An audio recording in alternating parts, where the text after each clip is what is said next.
Well, search the right rover.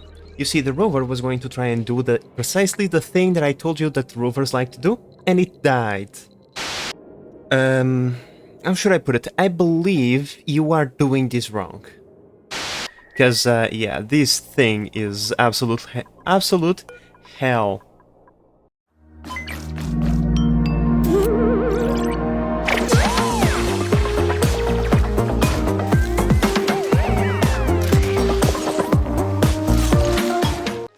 Hello there, I'm the Biz Manager and welcome back to Oxygen Not Included. Now, today my friends, we find ourselves in the lava world. Our dupes over here have just woken up from their slumber and well, they have a bunch of tasks ahead of them. Now, it would be pretty nice if we could get ourselves into the core on this episode. I don't know if we are going to be able to do it, but we are definitely going to try. But before we even get to do that, I kind of want my dupes to focus on cleaning out a little bit of this area. It's just so that we have all of these things set up, so that once we start going into the core, should we need anything, this thing is going to be active, so the items will all fall in here, making it much easier for our dupes to collect the items, for example. I just want things to be ready to roll, so we are going to leave them be for a little while, and then we'll start our dig towards the core. And yeah, my friends, for now, this is going to be our main focus, at least for a while. I really need to pay close attention to these dupes, because they are going to get sick pretty fast. Even with the red pills, the radiation over here is just overwhelming. So let's just let them clean out for a little bit. In fact, I also have to extend this line a little bit over here. Let's go. This is probably going to cost 3 cycles worth of radiation absorption for the dupes that have to come over here, but well. Once they clean all of this, we will then start digging out this area. Now, could you guys please clean out this magma? It would be pretty nice if we don't have these disgusting thingies in here.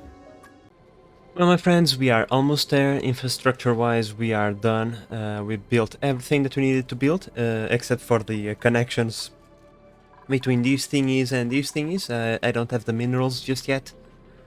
Just a matter of time. Now, what I kind of want is just to clean out all of this, all of these packets. I mean, this glass, I don't know what the hell I'm gonna do with it, but oh well. Doesn't really matter, it's not in the way, it can stay in there forever. What? Who is trapped? No one is trapped. Bubbles, stop! Like, no, okay? I know that you're just... like, yeah, being dumb. In any case, like I said, I kind of want to get rid of these 2 interplanetary payloads before I start opening up this area. Okay, there is buried objects in here. That's interesting. In any case, once we clean these thingies out, we are going to mine a little bit of obsidian.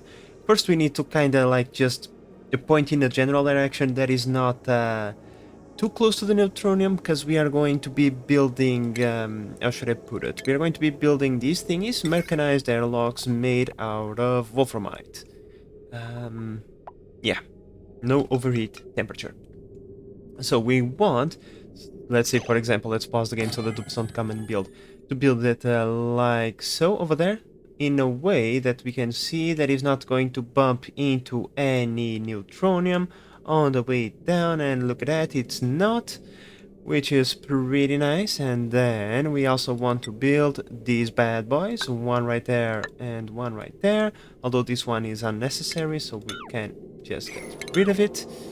And yeah, pretty much like as far as I'm aware, this is the only way you can do this, is you build a mechanized airlock, you wait for your dupes to finish building it, right, and then you lock it so your dupes don't open it, and then you place another one underneath it, and your dupes are going to build it from one side to the other.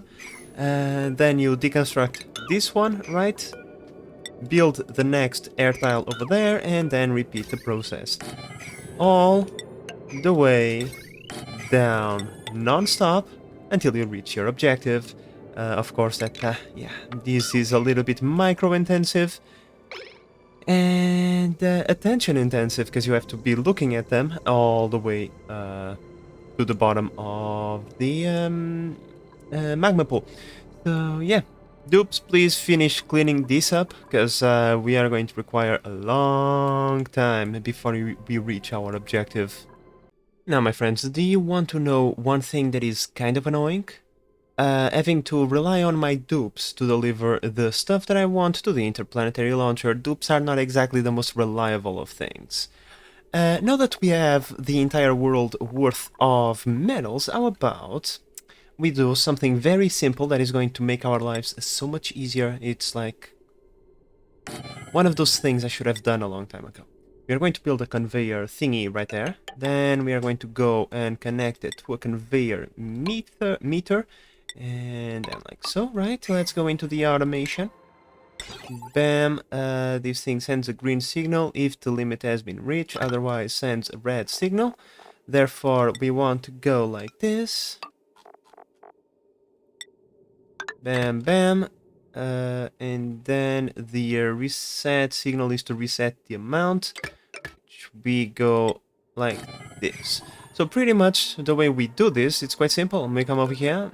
I might optimize this in the future, obviously. But we come over here into this conveyor meter and we tell it, like, we give it like 1 ton, right, of stuff. It will allow 1 ton of stuff to move through and then it's going to cut. I think. That's what I think it does. Otherwise, it just sends a green signal, which we should then connect to a conveyor shut-off. To be honest, not exactly sure. I have to see, but one of the two. That's how it works, I'm pretty certain. And yeah, this way we can set up, let's say, I kind of want to send 1 ton of steel. I don't want to send the 30 tons that we have over here, right? So I just say steel over here, set it to 1 ton, and then only 1 ton will move through. And once the 1 ton moves through, the automation will shut this thing off, preventing the auto sweeper from putting more stuff into the system, allowing us to be more accurate on the deliveries that we make to the interplanetary launcher. Alright, my friends, so after analyzing what it is, my mess of a rail system, right, this thing is more messy than a rat's nest. But well, we don't need to look at it very often, so who cares? I decided to send my rail all the way around the ginormous mess of stuff that we have, and it's then just going to connect over here. We deconstruct that, very, very simple. We also already have the place where we are going to I have to pause the game because my headphone set is going crazy with all of these bubbles going around. In any case, we already have the place where we are going to get the supercoolant sent, or in this case put in place to be put in the pipe. It's going to be right here. I have this pit built for like 5,000 cycles precisely for this. So yeah, now I just want to send a few things first before I start sending the supercoolant.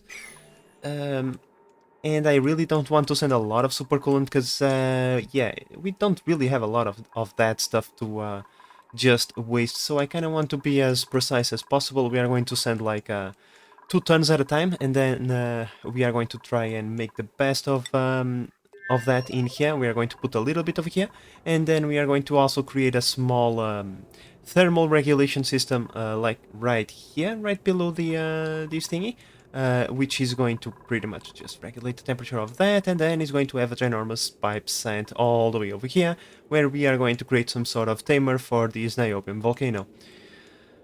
So, with all of that in mind, I mean, I think we can start building these things. So let's see, will we create a mess by doing this? Believe it was right there and right there, right? So let's put those in there and see if we create a mess or not.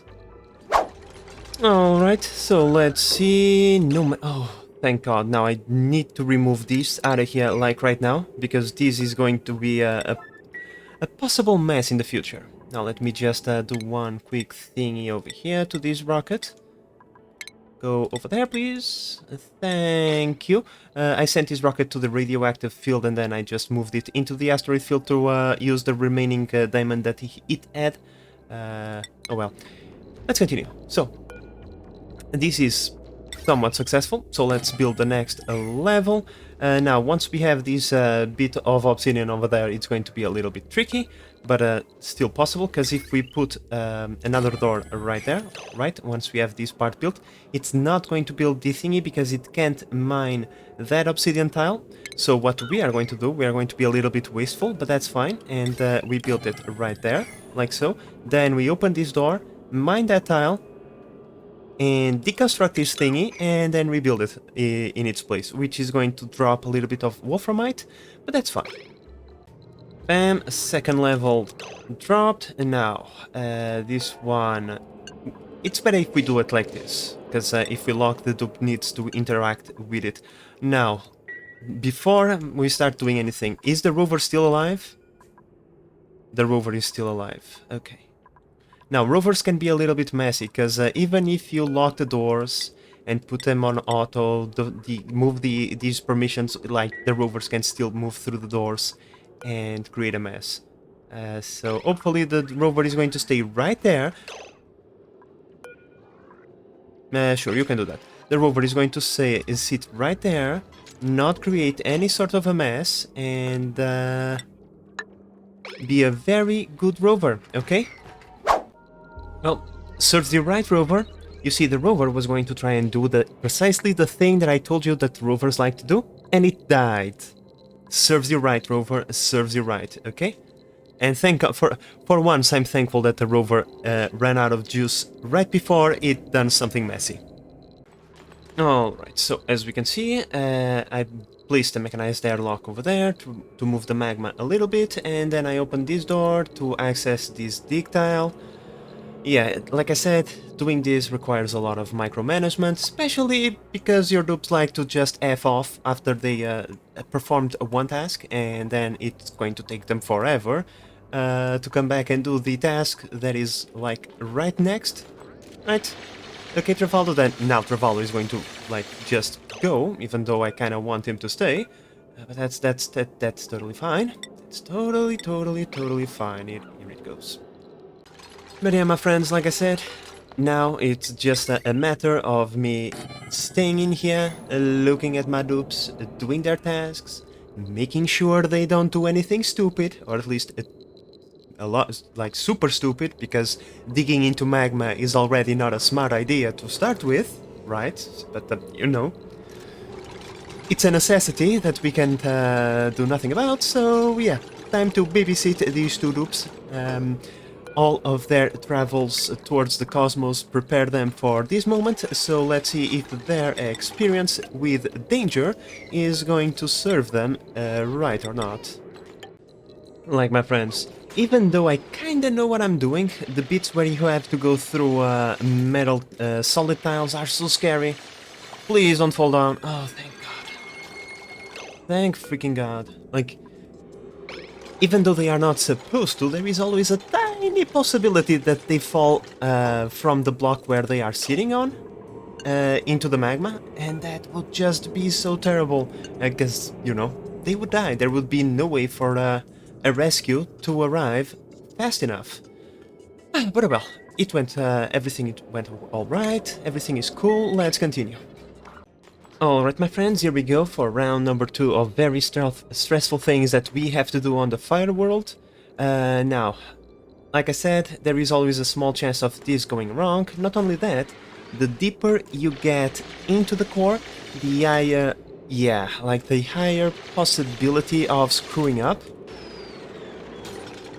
Okay, we didn't screw up this time. So, we have not only the chance of having Travaldo fall into the magma, which would be terrible, as you might imagine, but we also have the possibility of having magma being ejected into our chamber, which would also be terrible, and we almost saw that happen. The reason for that is we are compressing the magma, and once we open that door, all of that pressure just comes shooting out of the core, right? But luckily for us, because magma is so sticky, it takes it a very long time to reach this area, and Travaldo just effed off, because why not? In any case, because it's so sticky, it just takes it a very long time to reach this area, and in that small amount of time, we can kinda close the door and not have the magma shoot through here. Cool. let's continue. Luckily for us, we only have to do that once again, one more time in here, and once we reach this part, we have cleared all of the magma and we can dig straight into the core. How we are going to deal with this part, however, that is a problem for a little bit. Okay, one problem at a time. Oh, we might have a small issue over here. This magma has nowhere to be displaced and therefore is within the airflow tile. We don't want that. We want that magma to go bye-bye. So we are going to deconstruct that and temporarily build a tile over there to crush the magma. And after the magma has been crushed, we deconstruct the tile and build another airflow tile. It is very important to do this, the deconstruction of the regular tile and building of airflow tile, so that we don't create structural weaknesses in our spire, because if you just build regular tiles instead of airflow tiles, the pressure of the magma is going to start breaking the regular tiles. But because airflow tiles don't have contact with fluids, right? They kind of displace the fluids away. They never get affected by that issue. Travaldo. How should I put it? I believe you are doing this wrong. I take my eyes off... Well, in this case, I didn't even took my eyes. I was looking at this. That's... Travaldo. Why do you do this to yourself? Hmm? No. Get out of there. Get out. Get out. Right now. Alright, here we go. One of the last chances to create a mess. Hopefully, no mess will be created. Come on, come on, come on, come on, come on. God damn it. This is fine. This is fine. We can fix this. Come on, Travaldo, fix. Finish this up. Okay. Okay, so this one stays locked. We open this one. Or in this case, we open this one. That's what I meant to do. Okay, so with this open, the magma stays there, right? And then we come over here. But before we do this, we need a way to close this door. So we go like this, automation, bam, bam, bam. One signal right there.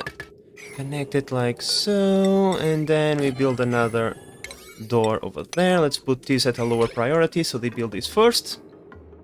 Alright, so we wait for that door to be built. Okay.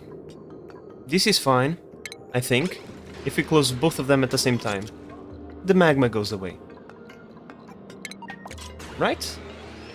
Right, there we go. Let's continue.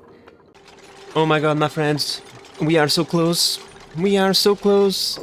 There we go. Now we just need to kinda build that tile over there without creating a mess, which we shouldn't create a mess.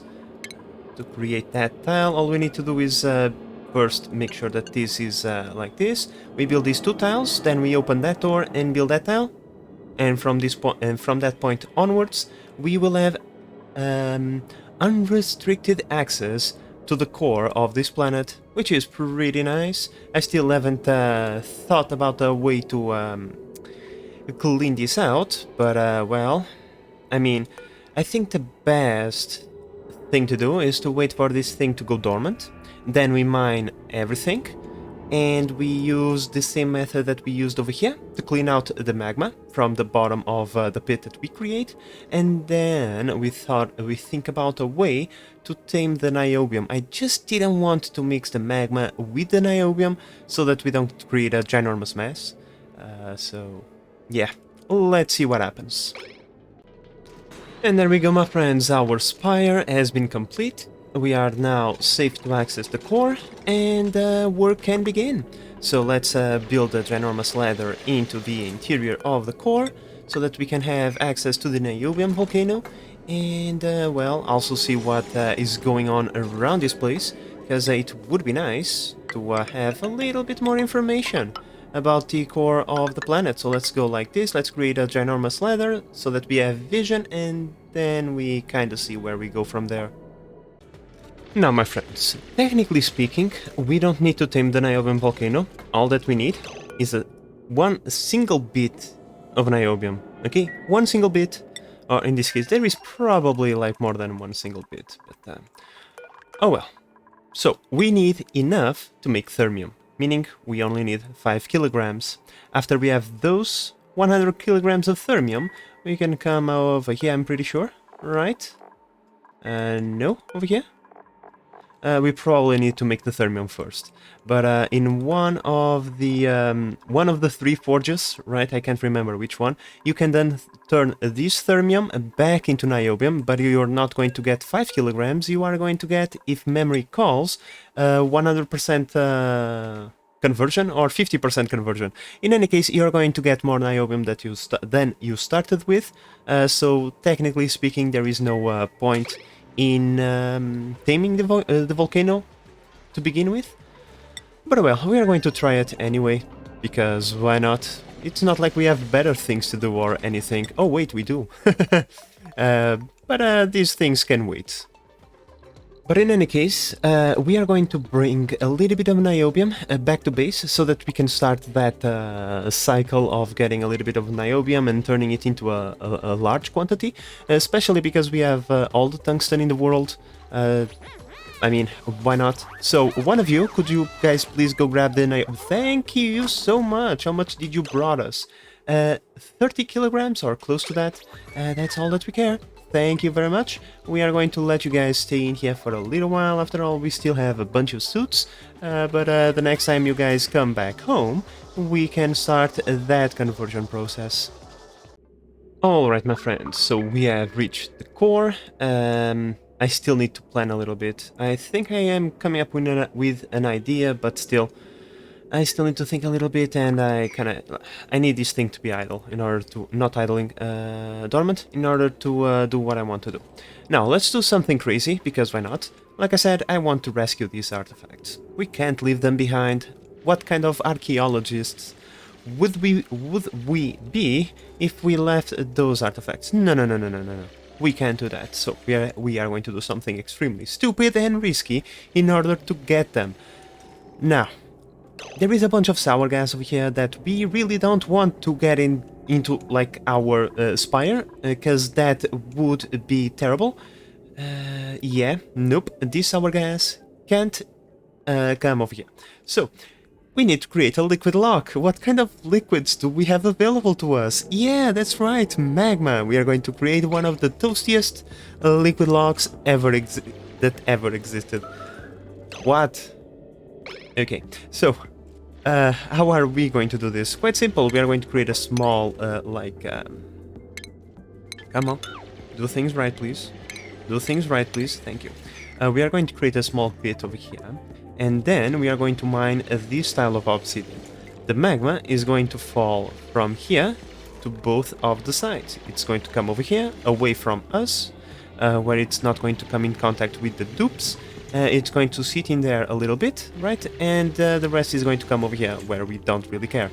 Creating, in essence, a one-tile liquid lock that we can then move over in order to get in here. It's going to be like ultra toasty, right, for our dupes every time they have to go through here. Not only that, we are going to have to build a ladder right there, right, which means they are going to sit on top of liquid copper. Health and safety regulations dictate that liquefied metals are not a good surface to sit on.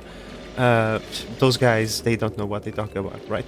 Yeah, so someone is going to get a bruising, but that's fine. They are used to it. Alright, so I built the pedestal so that we have a place to put the artifact on, but that created a tiny little issue. You see, the niobium is kinda toasty. Oh, there it is. 700 degrees. Hopefully the plastic tile will be able to take it like a champ and it won't melt into naphtha. Hopefully. That's the case, oh well. It is what it is. This is getting rather toasty as well, the environment, but our dupes, once again, they are used to it, so they shouldn't care too much. Alright, my friends, here we go. Operation... Oh my lord, Rivaldo, that's probably the worst place you could possibly be, but okay. like I said, my friends, Operation Saving the Artifacts is now in effect. Let's go grab those beautiful artifacts, bring them inside of our cockpit, and then let's leave because those things are probably extremely toasty and we want to get rid of them as fast as we possibly can. Travaldo, could you, like, you can move there, okay? So, what? You can? Oh, shit, that's absolutely, like, ultra terrible. Please, Travaldo, build that as fast as possible. Come on, come on, come on, come on, come on, come on. Get out of there. Oof. Okay, apparently there is 2 O.N.I jars in here. 2 of them. All right. If we can, we will take them. All right, so the first artifact is here. Now, if we drop this one... okay. Let's try this again. Select that one, put it over there, right? Then we come over here and we quickly remove and add again. Nope. Okay, that's fine. You know what we are going to do? It's quite simple. We come over here, right? We build a couple of blocks over here just to pull the dupes out of the thingy. Both of them. Cool. Okay, that's fine. So we grab them. We move them over here closer to this artifact than the other one. Both of them, so that... they are both closer to that artifact. Then we go here. Drop this one. Come back outside and wait for them. Alright, both dupes are closer to that artifact. So we come over here. Come on, select that thingy. And select the O.N.I jar once again. In fact, I'm even going to give it a top priority just to make sure that one of the dupes picks up the artifact. So let's see, wheel the dupes. Yep. There we go. See? It worked. Cool. Artifact inside of the cockpit and we are leaving. We have too much precious stuff with us to wait, and it's stuff that we also want to get rid of as fast. Okay, so with artifact inside... right. Let's pretend we didn't see that. We remove this priority as well, we deconstruct that thing now, we call in the crew and we leave this place. Bye bye lava world, we shall return in a few cycles, we just need to resupply and yeah, get rid of those toasty artifacts. Oh yeah, this journey gotta hurt, is going to hurt so much. Let's kinda build one of these. And hopefully put everything inside of it, and that is going to kinda like mitigate this a little bit. Kinda, hopefully. I don't know if we can put the artifacts in there or not, but oh, come on! Don't be stupid, put the artifacts first. Yeah, Travaldo. Yeah, like, you are kinda being a little bit ridiculous, don't you think? Travaldo, get the hell out of there. Travaldo, you are a masochist, okay? Okay, we might need to do a few emergency modifications. Travaldo, oh my lord, this Travaldo is the worst dupe ever. He goes precisely to the one spot he cannot be in the entire starship. Come on, Travaldo, stop being like that. So what we are going to do, we are going to transfer these artifacts. We are going to transfer them over here so that we can, like, not have them in our way and not hurting our dupes. Here we go with the O.N.I jar thingy again. Well, my friends, we have reached the part of the journey where we have to drop the suits on the floor and equip them, because, yeah, things are gonna get quite interesting, I can tell you. Yeah, this rocket will probably be docked for a very long time, because it's going to need repair.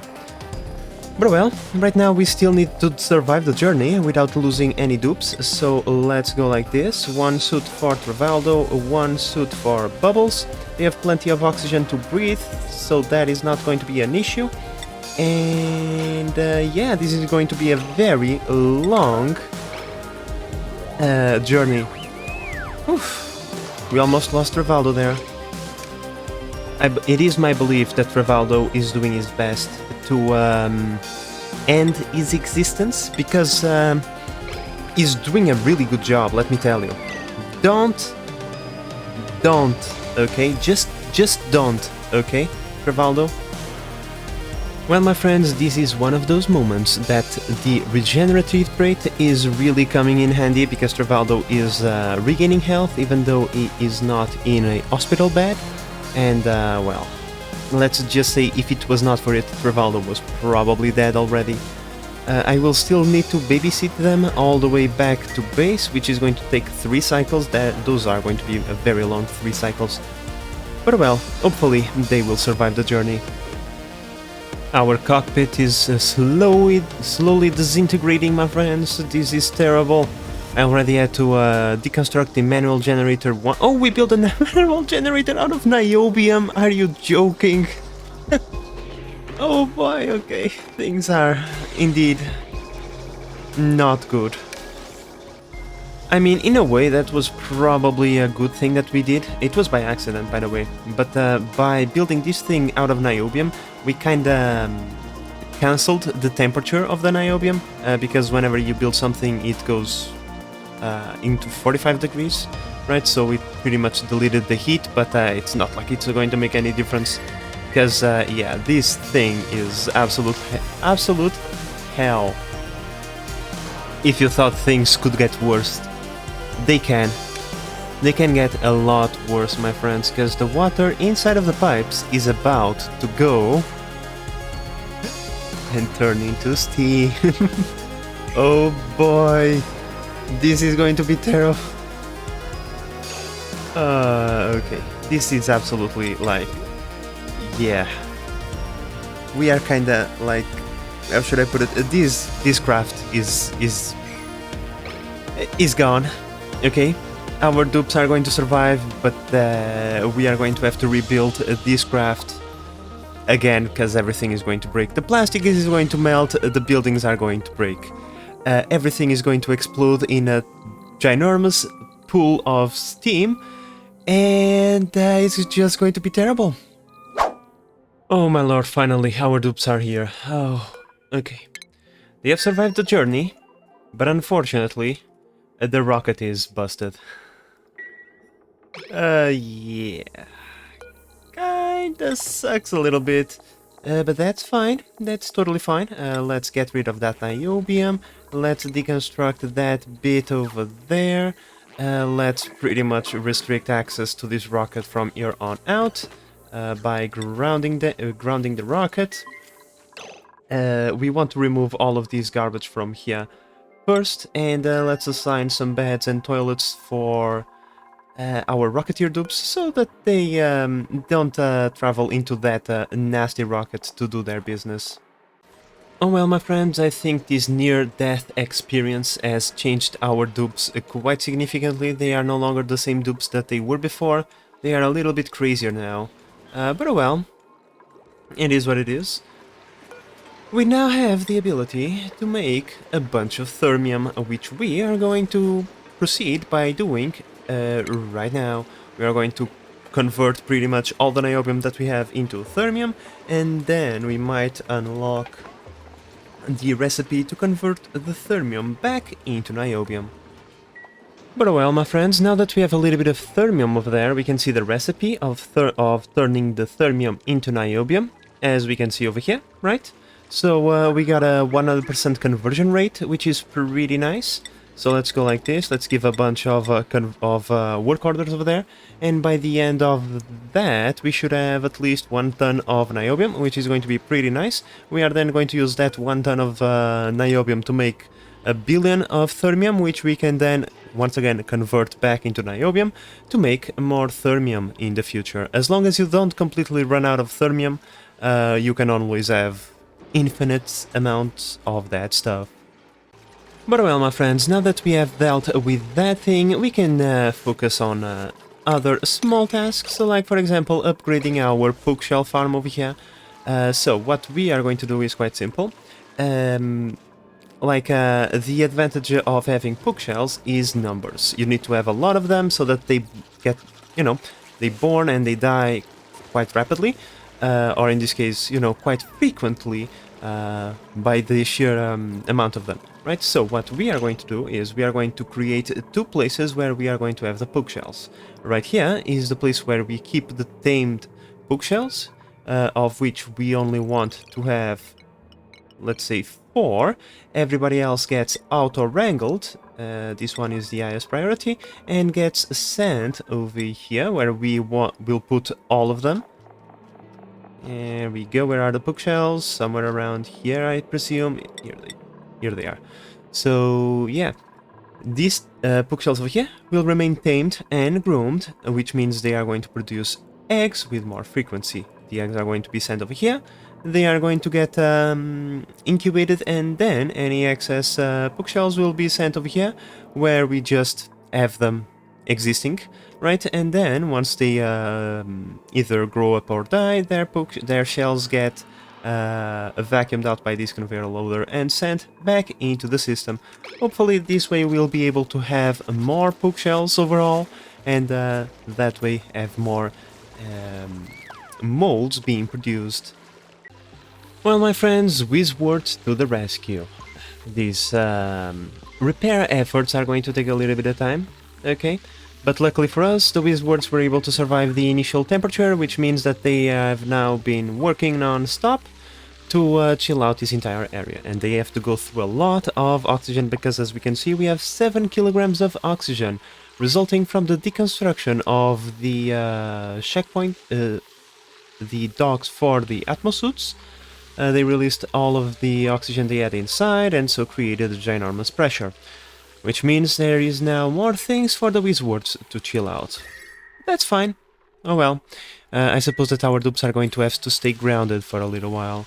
In the meantime, there is plenty of tasks left to do in the colony, which they are going to address. Unfortunately, our building efforts on other planets will have to cease for a moment. But oh well. It is what it is, right? But well, my friends, now we have thermium and niobium available to us, which are essentially upgraded steel, right? Pretty much still became obsolete for us. But at the same time, there is not exactly anything that we really want to have running at a higher temperature that steel wouldn't allow us to, right? Because, you know, steam turbines reach their peak efficiency at 200 degrees. Therefore, anything above that is just wasted heat that are going to make the steam turbines run hotter, and therefore creating more heat that you have then to delete, so no advantage there. However, I think I know what I'm going to do with this thermium. You see, there is one place in this universe where everything that we build just breaks because of, well, the nature of what we are trying to achieve, right? So how about we ship all that thermium into this planet, and once we have our colonization rocket ready to roll, we can actually assemble a couple of systems that, well, can just stay in here running forever, so that we don't have to worry about them too much. Like, for example, we can build this thing out of thermium so that we don't worry that we are gonna get moments that we don't have thermal regulation, right? We can build all of these thingies out of thermium as well, so that we can just grab everything and just put it into circulation to make sure that the chamber heats up faster. Believe it or not, we are still creating bits of... we're not. Yeah, there is still a little bit of ice here and there, so we still need to start transfer that heat a little bit better. So yeah, I think this is the only place where thermium would actually be useful to us, so... Oh, come on, game, really. Well, at least it was in the beginning of this cycle and I actually didn't do a lot of things. But still, a little bit annoying. Alright, see you in like 10 minutes. And we're back, so the only thing I missed was this command over here and these things over here. Because why not get the thermium back into our main warehouse automatically, right? So let's just get this built once again, and then I'm back at the place that I was before. There we go, thermium being delivered automatically, and well, one of the reasons for that is because I want to test this thingy out, okay guys? I haven't forgot about it, even though we have plenty of things that could have made me forget, but no. I want to test this thing out, and we are going to do so by sending thermium into the Frosty planet, well, There is no point in doing that just yet, because our rocket has yet to be repaired. Given that we are waiting, well, yeah, there is still plenty of waiting to be done. And we also need to come over here to repair a few things, because, yeah, today, like, everything is getting broken today, right? In ways that no one can understand, because this one is not at the same temperature as this one, even though this one is closer to the exhaust of this engine. Is one of those things. Don't even think too much about it. And because we don't have a ladder over here, I can't repair it, which means I have to send one tall rocket so that the dupes can leave to repair this mess. So many problems.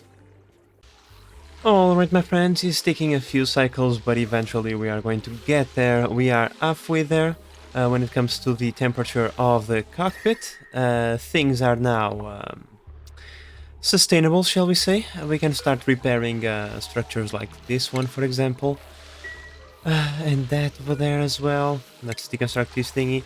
So I would say maybe 5 to 10 more cycles and this rocket should be ready to roll once again, which is pretty nice. Now, while we have been waiting, we have not been idle. So we have created almost, not almost, over 4 tons of thermium, which is also pretty nice. We are transporting now all of our refined metals back into our warehouse. Until this point we were keeping them in here, centralized, but because now we have a way to now that we have a way to automatically deliver the goods to the interplanetary launcher, it is of our benefit that we have these resources all in the same place over here. Well, my friends, please allow me to express how much I found the radiation pop-up constantly warning us of radiation exposure in this cockpit. It's like, please game, I understand.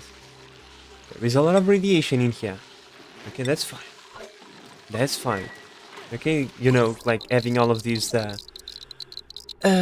words like creates a very radioactive environment, you know, and this thing is constantly popping. Being a little bit annoying, but okay, that's fine. I'm starting to rebuild the interior of the rocket. We are closing in on the target temperature. I'm just going to wait until we have 30 degrees. I'm not going to go any lower than that, especially because the temperature of the water is roughly that, so eventually the temperature of the cockpit would rise to match this temperature, so yeah, we are not going to take it much lower than that. So maybe a couple extra cycles and we should be ready to roll. However, this time, let's not make that thing out of niobium, let's make it out of gold, just so it looks a little bit prettier. Well, my friends, enough waiting around. It is time to get rid of these wizards. They have done their job. It is at around 34 degrees. It's good enough. So let's just rebuild the rocket as it was before and send this rocket back into the frosty planet so that we can replace all of the machinery that we have there made out of steel into thermium. Well, my friends, the rocket has been rebuilt, so, I mean, we can go whenever we feel like it. Our atmosuit docks are not yet filled up with oxygen. I'm just going to wait until the next cycle, but truth be told, I'm going to call in the crew and send the rocket ASAP. The docks can refill during the journey to the frosty planet, so I don't think it's going to be... What is then? Really? Why? Strange things, like, let's forget about this. No one cares about this planet. No one cares about that planet anymore. So, yeah, let's just wait until the end of the cycle and then we can send the rocket there. After the rocket is en route, we can then test our system to send the thermium into the frosty planet in exact amounts. Alright, my friends, the crew has boarded the vessel, which is pretty nice. Let's go to the outside, set up our proper destination into the frosty world. I believe we have a rover on board. Yes, we have. In fact, we can even remove the Trailblazer now. We are not going to use it anymore, but we can do that next time we are here. I probably should have thought about that before, but oh well. Like, we have a platform in every single planet, which means that the Trailblazer will no longer be necessary unless we want to come back to the Regolith planet, but I don't think that is going to be the case. But well, doesn't really matter. In 3 cycles we'll be back in the Frosty World. That gives us approximately like 12 cycles. Yeah, 12 cycles left in this episode for us to do something nice over there. Now let's go over here, right? Let's go into manufacture resources, select a thermium, and let's observe this thing functioning. So that just delivered 1 ton of thermium into that thing. We know that this filter is to be cut off at 500 units, so let's see what happens after the... What? Okay, so I believe I know what's going on. It's quite simple. This thing only measures, it doesn't work as a shutoff. At first I thought this was going to work like a shutoff, right? You place one rail right there, one rail right there. If it is open, it allows things to go through. If it not, well, it doesn't, right? Makes total sense. But no, this just measures the amount of stuff going through it and then sends a signal, which means we need to put a shutoff right there. Oh well. I was very confused, but I think I got it now. This thing works as a bridge, the same thing as this, meaning the rail cannot be connected from this point to that point, otherwise it will not count. Also, it works, it doesn't work as a shutoff, only counts things, and yeah. The game was a tad bit confused at first, but now everything is working as intended, which means we should have sent the first 500 thermium into the... not this planet, please, into the Frosty World. The packets have yet to arrive, here they come, but yeah. Okay, so the system should work as intended from now on. Alright, so with this we are going to send roughly 2 tons of thermium into the other planet, but we'll only find out once we arrive there and start opening up the packets. But if everything went according to the plans, that should be the number that we are going to encounter on the Frosty World. Alright, my friends, our colonization rocket has arrived, our dupes are in orbit. Let's deploy the rover friend right there. Let's unpause the game and let's land the rocket right here. Well, my friends, we are really asking a lot of our dupes today. After asking them to descend to the depth of hell itself, we now ask them to come into the frozen tundra that is the Frostterra planet. However, under its frosty appearance lies a very hot sauna in the making. But well, now we're just going to let our dupes do their thing for a very long time, cause yeah. This planet is disgusting. There is so much to repair, so much to do, that I'm pretty certain our dupes are going to be occupied for a very long time. I'm just going to request that they deconstruct all of this garbage so that they don't lose time repairing it, and then we will replace it with some thermium, which still needs to be unpacked, of course. Alright, so I just built one just to test it out, and apparently we are out of power. Of course we are. It's still early in the morning and we don't have a lot of... how shall we put it? We don't have a lot of coal. I have sent some via interplanetary packets, but it's going to take its time. Or maybe not. Here it is. Well, express delivery, shall we say. It's already here, so it's just a matter of the dupes picking the coal up and deliver it over here, which they are already doing, so the power is no longer an issue. And there we go. So now this thing can heat up to ridiculous temperatures. We can pick up the iron straight from the volcano after it is expelled, meaning extremely hot iron. And this thing shouldn't care too much, might rise its temperature to like 400, 500 degrees. It won't be an issue. So yeah, this should help us out a lot. And yeah, we still, believe it or not, we still have a lot of water to melt, because all of that water that we had before, it had to go somewhere. Okay, it was not all polluted water that evaporated into polluted oxygen. No, it's in the form of ice somewhere around here. Oh wait, don't pick up the ice, please. The ice is to stay on top of the volcano. Alright, another thing, my friends, when it comes to the counter, we went a little bit overboard, probably from the first time that we were setting up. So we have 2000 kilograms of thermium. I actually sent 3000 because I remember that we had to build the aquatuner and that's kind of expensive. So I sent an additional order of thermium, right? And well, we have 2000 kilograms, we have 400 invested in the chamber, so that's like 2.5, right? Then 2.7, 2.9, 3.1, 3.3, and then we have these two additional ones, 3.5, and that's it.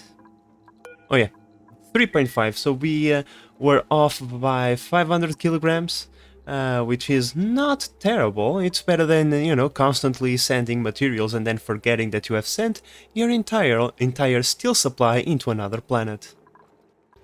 Is either that or I just pressed this button one more time than I thought I had. Now, the cool thing about this is if you just press the button and the signal switch into its green position, this stops counting and you can just send infinite amount of stuff, which is what we are doing right now, sending infinite amounts of coal.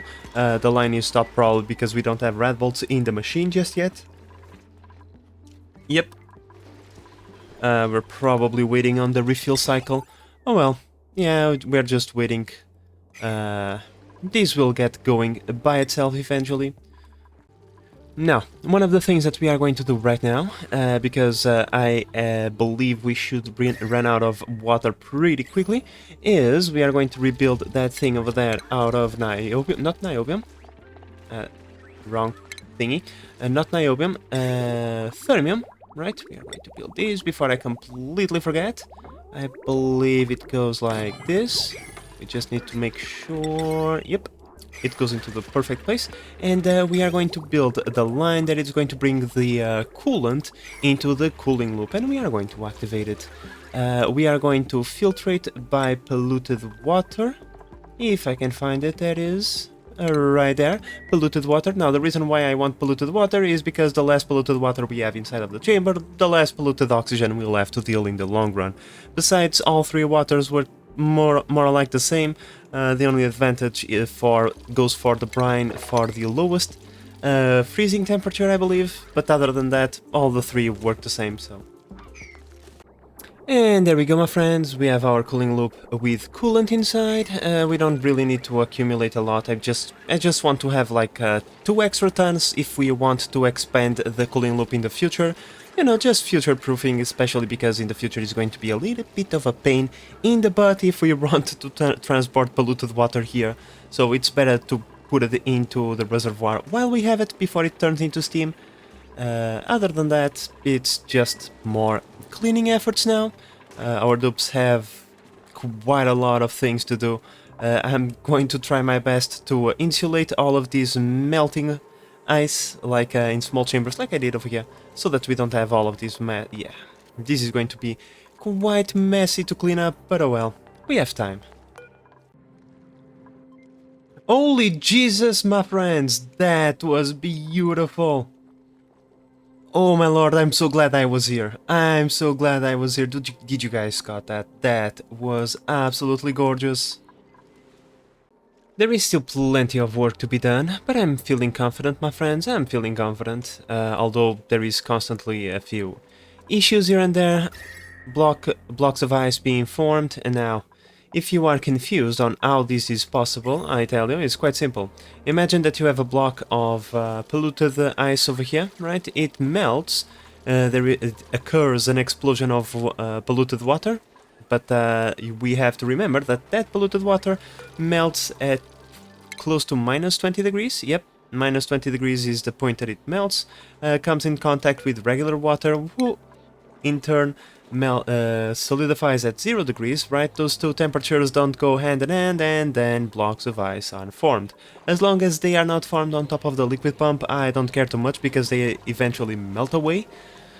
But still, it can be troublesome. And of course, we also need to get rid of the sand that forms on top of the volcanoes from time to time, until we get rid of all of our polluted water and polluted ice. That is going to be a reality that we'll have to deal with, but okay, that's fine. We have plenty of time and our dupes are enjoying cleaning up this mess. Well, my friends, I have to admit, the thermium actually made quite a difference, because the fact that we can operate the sweeper conveyor loader thingy while these volcanoes are active without worrying too much about spike temperatures, because truth be told, these things don't often go into ranges where steel would be damaged. The problem is, oh come on, I'm trying to explain something. Do you guys mind, please? Thank you. The problem is when a volcano erupts, we have a huge spike in temperature, right? And there's where the thermium is actually being quite helpful, because the fact that we can just pick up that extremely hot stuff and just shove it over here actually helps balance the temperature quite a lot. And then the colder metal, right, the metal that it gets quite cold, as we can see, actually helps chill out this area over here. As we can see, we are hovering at 80 degrees, 90 degrees, nothing above boiling point. And now, what is the problem, may I ask? Oh, come on, god damn it. Oh wow, I thought I was close, right? I thought I was close. We still have almost 1,000 tons of liquefables to go through. We still need to liquefy almost like over 6, like, wow. Yeah, this is going probably, it's going to take a little bit of time. These spikes that we see over here is when the volcano gets covered in sand, and then the game stops. Holy Jesus, here we go, my friends. Here we go. This is going to be beautiful. Wait a second. Since we have the opportunity of witnessing this moment, why not? Oh my god, the game is going to crash. Bubbles is clearly enjoying showering in a bunch of extremely cold brine. But still, the game didn't crash, and it was absolutely gorgeous. I love when we get to witness these beautiful events. Well, my friends, you know what? I just came to the realization. We are quelching this iron. I've seen enough forged in fire to know that whenever you put hot iron in cold fluids, you make it harder. So yeah, like, maybe this is not the smartest of ideas, I suppose. I mean, if we were guiding ourselves by real-world standards, but oh well. Right now, it's having a good effect of keeping this brine from solidifying, and it's actually keeping it at a relatively nice temperature, meaning all of this ice should start melting pretty soon. We have so much, and I mean so much garbage to remove from this chamber. I think it's going to take ages until we clean out this entire thing. I don't know, my friend. I think we probably should play until cycle 3000, because that's probably how much longer it's going to take until we remove and stabilize this entire planet. But oh well, we are going to give it our best. I mean, we are so close now, with a few pockets of coldness every so often, but yeah, I'm pretty certain that even though, let me pause the game so it doesn't crash, even though we still have close to 1,000 tons of liquefables to go, if we think about it, this is probably on the low end. I mean, we completely deconstructed an entire planet. We probably had like 2 or 3 times the amount of stuff that we have right now to melt, so I mean, we are making progress, and this is definitely going to help us out, speed up that process quite a lot. Well, my friends, so that in the next episode our dupes have a little bit of help, I'm going to send Migma into this planet. We are going to retrieve a bunch of iron, but the iron is actually secondary. It's just an excuse for us to stop by on that planet, and this way we are going to... really, Gossman? God damn it. Yeah, I know you probably are scalding after getting blasted by a nuclear reactor exhaust, but well. Next... The iron is just an excuse for us to send a dupe there, you know, like, oh, I dropped by just to, you know, pick up some iron. Do you need some help? And, you know, that way these two dupes won't feel too bad about having a third one helping them out, clean out this entire mess, because right now most of the stuff that we need is actually like mopping efforts. Okay. Radiation warning, that's fine. We need mopping efforts and hauling efforts, to be perfectly honest. Everything else is machine-made. The pumps and the auto sweepers are going to do the rest of the work, other than a little bit of ice here and there that must be delivered by hand. Like the dupes should focus mostly on just cleaning out this ginormous mess. But well, my friends, this cycle is almost over, which means this episode is also coming to an end. I mean, this episode was pretty nice. We got into the core of the lava world, we snatched a little bit of niobium, and using magic, we turned that little bit of niobium into a ginormous pile of thermium. We can keep going on about constructing more thermium and having an infinite amount of that stuff, as long as we have the tungsten to support it, that is. But I don't think we are going to need any more of that stuff, at least anytime soon. We have more than plenty. But, oh well, my friends, with all of that said, I hope that you have enjoyed this episode and that you are enjoying the series so far. If you are, please consider subscribing and help the channel grow. But in the meantime, this is the Base Manager signing out. Bye bye.